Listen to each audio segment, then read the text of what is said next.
यीशु मसीह के जिंदा बबरकत नाम में रिंगू की तरफ से आसमान की तरफ से आप सबको सलाम। जैसे भी हालात हैं, जैसी भी परेशानियां हैं, खुदावंद हमारी हिफाजत और निगहबानी करता है, क्योंकि वो हमारा क्या है, अच्छा चरवाहा है। हालेलुया। हालेलुया।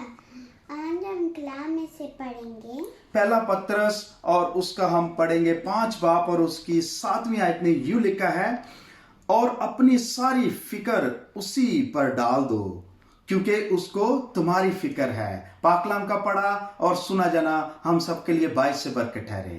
आज हम बात करेंगे फिक्र पर। उसको तुम्हारी फिक्र है। आज हमने बात करनी है फिक्र पर। देखें, खुदावंद यीशु मसीह को हमारी फिक्र है, क्योंकि खुदावंद हमारा जिंदा खुदा है। वो हमारी फिक्रों को जानता है, वो हमारी ज़रूरियात को जानता है। जैसे हम देखते हैं परिंदे ना काटते हैं ना बोते हैं, तो खुदावंद उनको हर चीज़ मुहैया करता है। उनको फिक्र नहीं होती, जानवरों को उनको फिक्र नहीं होती जैसे खुदावंद हमारी फिक्र करता है। वो हमारी हिफाजत और निगहबानी करता है। वो हमारी बीमारियों से छुटकारा देता है, हमारी फिक्र करता है। और हमें अपनी फिक्र जो है खुदावंद पर डालनी है, क्योंकि वो हमारा जिंदा खुदा है। हमें परेशान नहीं होना, क्योंकि खुदावंद के कलाम में लिखा है उसको तुम्हारी फिक्र है। हालेलुया। हालेलुया। जितने भी देखने वाले खुदा को आपकी फिक्र है, आमीन।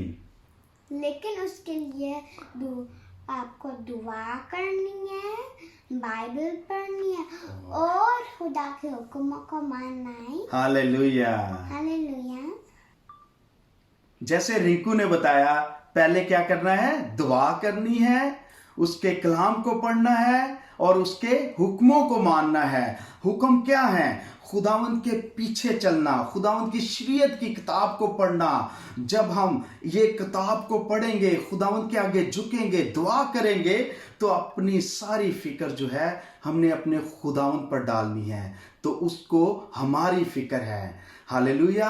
हमने हर टाइम खुदावंद के साथ टाइम गुजारना है, खुदावंद के आगे झुकना है, और फिर ही खुदावंद हमारी फिक्रों को अपने ऊपर उठा लेगा, क्योंकि खुदावंद हमारा जिंदा खुदा है। वो हमारी फिक्रों को जानता है, वो हमारा बोझ उठाता है। जैसे खुदावंद ने हमारी फिक्रों, हमारे गुनाहों को अपने ऊपर ले लिया, सलीब सही, हमारे गुनाहों की खातर उसने सलीब सही, क्योंकि उसको हमारी फिक्र थी। इसी तरह हमारी फिक्रों को खुदावंद अपने ऊपर उठा लेता है। हालेलुया। हालेलुया।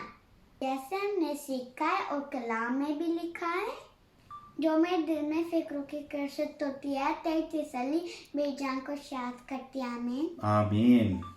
चाहे जैसे भी हालात हों, जैसी भी परेशानियां हों, हमें फिक्र नहीं करनी चाहिए, क्योंकि खुदावंद को हमारी फिक्र है और खुदावंद हमारी फिक्रों को जानता है। और आज का कलाम यही है। जैसे आज रिंकू ने हमारे साथ खुदावंद की खिदमत की और हम बेहद शुक्रगुजार हैं। आज हमने फिक्र पर बात की और खुदावंद हमारी फिक्रों को जानता है, और हमने परेशान नहीं होना। हमने खुदावंद के कलाम को पढ़ना है, उसके हुक्मों को मानना है, और खुदावंद ही हमारी फिक्रों को जानता है। हालेलुया। हालेलुया। इस कलाम के वसीला से आप सबको बड़ी बरकत मिले। आमीन। आमीन। आमीन।